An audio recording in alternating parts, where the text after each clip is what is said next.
បាទជំរាបសួរពុកម៉ែបងប្អូនទាំងអស់គ្នានៅក្នុងសង្គម YouTube បាទណាថ្ងៃនេះខ្ញុំមានកញ្ចក់ខ្លាធំមួយណាបាទនេះកញ្ចក់ខ្លាធំ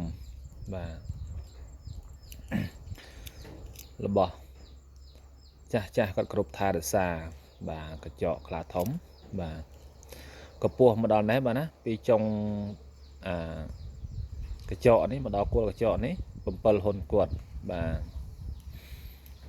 ហើយអានេះស្ទឹងឆ្អឹងចេះបាន5ហ៊ុន3ស្ទឹងឆ្អឹងនេះ5ហ៊ុន3រីឯសាច់កញ្ចក់នេះបាទបាន3ហ៊ុន1នេះស្ទឹងកញ្ចក់អញ្ចឹងបាន3ហ៊ុន1នេះបាទកម្ពស់បាន7ហ៊ុនសាច់ឆ្អឹងនេះបាន5ហ៊ុន3កញ្ចក់ចេះបាន3ហ៊ុន1ធំបាទធំបាទបើម្រាមដៃខ្ញុំមិនដឹងហ่ะ3ម្រាមដៃហ្នឹងបាទបោះសុតបោះស៊ីនណាបោះពិតហើយក៏បានដាស់ប្រសិទ្ធិមកចាស់គាត់គ្រប់ថែរក្សាតែសូមបញ្ជាក់ដែរថានេះវាបាក់តំណឹងតិចណាបេះប្រេះស្រាំមែនទៅក៏គាត់បិទលាជាមួយឆ្អឹងខ្លាយ៉ាងទៅបាទណានេះ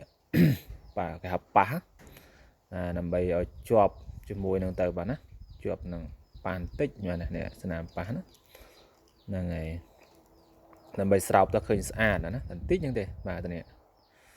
បាទបើយើងពិនិត្យមិនឃើញបើថាពិនិត្យមិនឃើញទេបាទឆ្លាញ់ពេញចិត្តអាចចែកជាវបានណាកញ្ចក់ខ្លាធំរបស់សុតរបស់ស៊ីនបាទស្អាតណាស់បាទស្អាតមែនទែនរបស់កម្រគេប្រើខាងបាទមហាអំណាចការពារអំពើអំព័ន្ធឬក៏តណាតណៃរស់ស៊ីមានលៀបចឹងទៅព្រោះ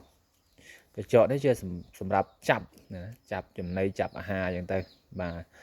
ហើយសំខាន់ទៅលើគ្រូបាទណាបាទគឺយើងចេះគាថាបាទបើកលៀបសុទ្ធគាថាបើកលៀបទៅបាទយើងចេះគាថាខាងឆ្អឹងដៃស្បែកស្ពាន់ក៏សូត្រគាថាខាងដៃស្បែកស្ពាន់ទៅបាទថានឹងគ្រូគេប្រសិទ្ធិបើខ្ញុំប្រសិទ្ធិរកគ្រប់របស់ក៏ខ្ញុំប្រើគ្រប់មេខាងលៀបក៏ត្រូវមេតាមហានិយមក៏ត្រូវលក់ដូរដាច់ក៏ត្រូវអ្នកតូចធំចូលចិត្តក៏ត្រូវអញ្ចឹងការពារខ្មោចព្រាយក៏ត្រូវបាទការពារនៅសឹកសង្គ្រាមក៏ត្រូវបាទអញ្ចឹងនេះមានគេថាសម្រាប់ប្រើគ្រប់គេថាហើយយើងក៏មានគេថាដាស់ប្រសិទ្ធិអភិសេកដាស់វិញ្ញាណដើម្បីឲ្យមានបារមីថែរក្សាអញ្ចឹងទៅបាទអញ្ចឹងអស់លោកណាស្រឡាញ់នៅកញ្ចក់ខ្លាធំនេះបាទអាចចែកជាបានអំពីបារមីលោកឪធំបាទណាឬក៏លេខទូរស័ព្ទរបស់ខ្ញុំ088 24 79 826បាទស្អាតបាទណា